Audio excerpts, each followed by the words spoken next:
Okay, welcome back. Let's start with step 1 of the cellular respiration pathway, which is glycolysis. Glycolysis is the only step of the cellular respiration pathway that takes part in the cytoplasm of the cell. When you eat something and it gets broken down and taken into your cells as glucose, and you breathe in oxygen and that gets taken in as oxygen or O2, your cells start to want to break things down into simpler molecules so that you can make energy. And we start that with glycolysis. So we start with a larger molecule of glucose, which has 6 carbons, has a 6-carbon ring. And in glycolysis, we want to break that into 2 molecules of pyruvate, which has 3 carbons, 1, 2, and 3. And that all happens out here in the cytoplasm. So let's explore that. So this is a breakdown of what happens chemically in the cell. So we take in glucose plus oxygen. This is just net. And we get out 2 pyruvates plus water. But we need some things to do that, to break down, right? Remember, to break things down, we might need to use, sometimes we might need to use energy, sometimes. And sometimes we make energy. In this case, we do both. We form 4 ATP in the breaking of 1 glucose molecule. But in order to break all those bonds and to move things around, we actually need to use a little bit of energy too. We need to use 2 ATP. So in all reality, we get out only 2 ATP out of the system. So we use 4 ATP, or we make 4 ATP, sorry. We use 2 ATP, so we only end up with 2 ATP out of the system. So we make 4, use 2, so we only end up with 2. Simple math. Make 4, use 2, we end up with 2. And then we have these funny little letters down here that we haven't seen at all before. Some of you might have heard of them before in your previous biology classes. Some of you have never seen them. NAD plus is a molecule, and then we have some electrons, and then we have some hydrogen atoms, some hydrogen ions. And they are part of our equation too. So what is going on here? These are very important to our overall cellular respiration equation. They are going to carry energy all the way to our end process. So we have some NAD plus molecules, and they're going to take on some electrons, and some hydrogen ions are along for the ride to help the process along. So we end up with 2 NADH molecules and 2 hydrogen plus ions. And let's talk about these NADH here in a second. So what we get out of this whole process is we get out our 2-pyruvate. Remember, we took glucose, which had 6 carbons, and we broke it down into 2-pyruvate, which has 3 carbons. So we still have the same amount of carbons. We went from 6 to 2 sets of 3. And then we have some water. We have 2 ATP. And then we have some electron carriers, NADH, and some hydrogen ions. All very important. So let's talk about these NADHs. So let's talk about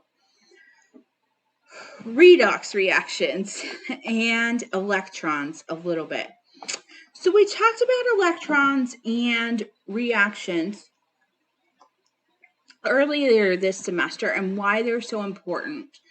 But electrons are important. They carry energy. They're important in making reactions, right? Our valence electrons are important. But they carry a lot of energy in our bonds, and they make reactions. They do all of the things that our molecules need doing. And in redox reactions, that's a shorthand for saying reduction and oxidation reactions. Redox. So a redox reaction really means that one thing has an electron added and one thing has an electron removed. And so this gives you a cheat sheet to say if it is reduced, the electron is added to it. And if it is oxidized, the electron is removed.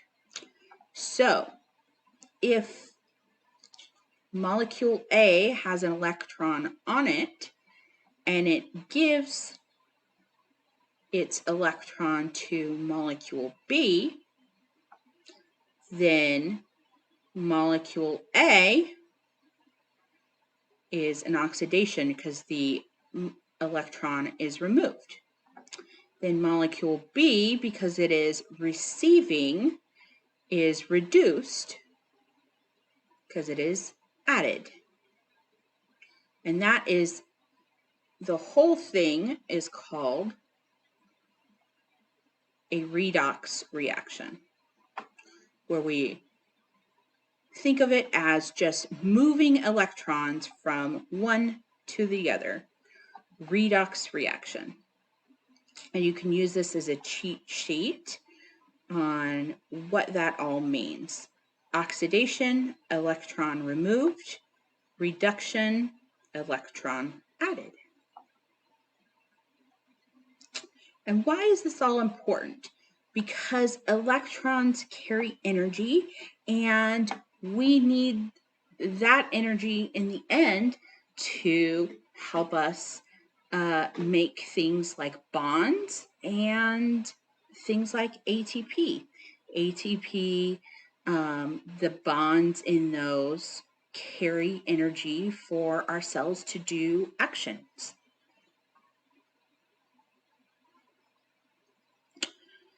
So what happens is glucose is oxidized in this scenario, which means it loses electrons. And the electrons are transferred. Remember, redox reactions is just we're moving electrons to the electron carrier, which is NAD plus which turns into NADH. So now it has more electrons. And this molecule here, NADH, is going to move along in our equation in cellular respiration. So glucose lost its electrons, it's losing its energy, moving its electrons to different molecules. So it can move on down the line and move its energy to different reactions so that our cells can use it in a different way.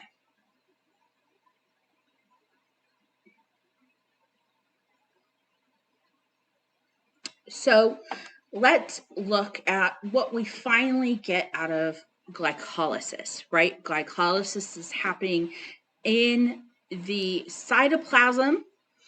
When we eat something, we get glucose into our cells, plus we breathe and we get oxygen. We need both to make these reactions.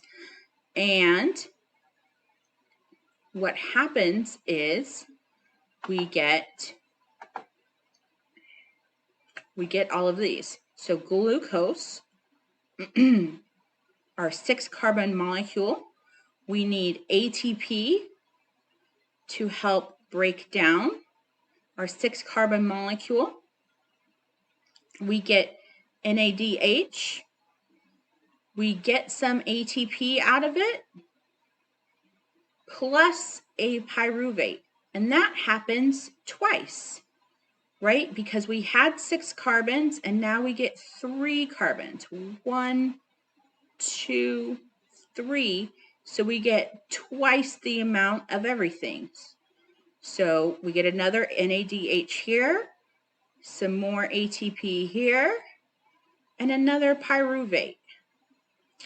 But because we used up some ATP here, our net amount of ATP is only 2, even though we made 4 ATPs. So what we finally get are electron carriers and a little bit of ATP. We get 3 carbon molecules. We get pyruvate, which is 3 carbon molecules, some electron carriers, and just a little bit of ATP. That is what happens in glycolysis. So one more time, we eat food and glucose gets in our cells. We breathe and our reactions start happening in the cytoplasm. Glucose gets broken down. Our 6 carbons get broken down, and we need to use some ATP to help that reaction start. And we get some electron carriers. We get a little bit of ATP, and then we get a 3-carbon pyruvate. And that happens twice because we have another set of 3 carbons, because we started with 6 carbons of glucose.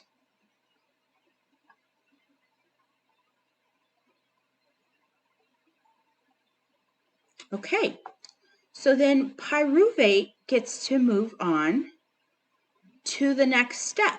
Pyruvate then moves in to the mitochondria, and we move on to pyruvate oxidation.